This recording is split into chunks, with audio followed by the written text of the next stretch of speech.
आपण बनवणार आहोत पौष्टिक आणि मऊ वरईचा शिरा। चला तर मग पाहूया या आरोग्यदायी आणि सोपा नैवेद्य कसा बनवायचा। वरीचा किंवा भगरीचा शिरा करण्यासाठी इथे मी अर्धा वाटी भगर घेतलेली आहे। अर्धा वाटी वरीसाठी मी अर्धा वाटी तूप घेत आहे, पण हे सगळं तूप घालत नाही, यातलं थोडं तूप आता मी पहिला घालतेय। तूप गरम झालं की यामध्ये ही अर्धा वाटी वरी घालायची आणि आता ही थोड्या वेळ आपल्याला तुपामध्ये भाजून घ्यायची। वरीचा कलर आपल्याला चेंज करायचा नाहीये, थोडीशी खमंग खरपूस होईपर्यंतच आपल्याला भाजायची आहे। आणि जर आपल्याला वाटलं की ह्याच्यामध्ये तूप कमी आहे तरच एक्स्ट्रा तूप घालायचंय, त्याच्यामुळे अर्धा वाटी तुपातलं मी अगदी पाव वाटी तूपच वापरलंय। इथे मी एका टोपामध्ये 1 वाटी दूध आणि अर्धा वाटी पाणी गरम करत ठेवलेलं आहे। अर्धा वाटी भगर आपण वापरतोय, त्याच्या अंदाजाने हे दूध आणि पाण्याचं मिश्रण मी गरम करत ठेवलंय। वरी किंवा भगर आता छान अशी परतून झालेली आहे तुपामध्ये आणि खमंग असा सुगंध पण येत आहे। आता यामध्ये 1 टेबलस्पून एवढं वरीचं पीठ घालायचंय।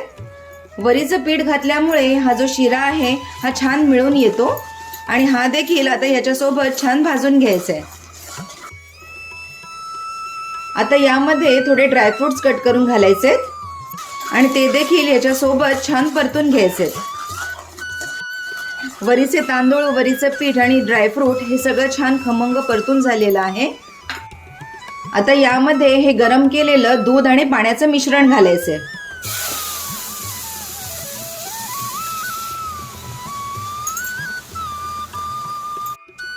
पहा किती छान असं फसफसलेलं आहे।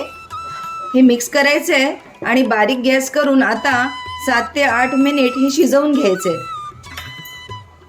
मी गॅस बंद केलेला आहे, आता झाकण ठेवते आणि 7 ते 8 मिनिट शिजवून घेते। 7 ते 8 मिनिटं झालेली आहेत आणि तुम्ही बघू शकता वरी अगदी छान शिजलेली आहे। हे पहा, आता यामध्ये आपण साखर घालूया। अर्धा कप वरीसाठी मी अर्धा कप साखर घालत आहे। तुम्हाला जर कमी साखर घालायची असेल तर तुम्ही कमी देखील घालू शकता।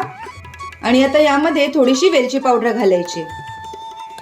हे सगळं व्यवस्थित मिक्स करून घ्यायचंय आणि आता मंद गॅस करून परत 3 ते 4 मिनिट आपल्याला हे झाकण ठेवून शिजवून घ्यायचंय। 4 ते 5 मिनिटं झालेली आहेत आणि तुम्ही बघू शकता देवी आईच्या नैवेद्यासाठी मऊ लुसलुशीत असा हा भगरीचा शिरा तयार झालेला आहे।